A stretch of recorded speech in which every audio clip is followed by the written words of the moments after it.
Hello students, how to solve the question? Okay, first starting step 1. This type of question, how to solve? 3x plus 4 by 2 minus 6x equal to minus 2 by 5. So first of all, step 1 ఏంటి cross multiplication చేసుకోవాలి. So 3x plus 4 into 5 minus 2 into 2 minus 3x 6x. So first of all సపరేట్గా multiply చేసుకోవాలి. 3x into 5 15x, 4 into 5 20, minus 2 into 2 minus 4 plus minus 2 into minus 6x. 2 6s 12x, 15x minus 12x ఇటువైపు వెళ్తే minus 12x. So minus 4 plus 12 equal to cross అయితే minus 20. 15x నుంచి 12x అయితే 3x.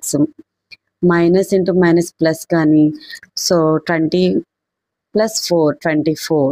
3x 24లో ఎన్నిసార్లు? -8.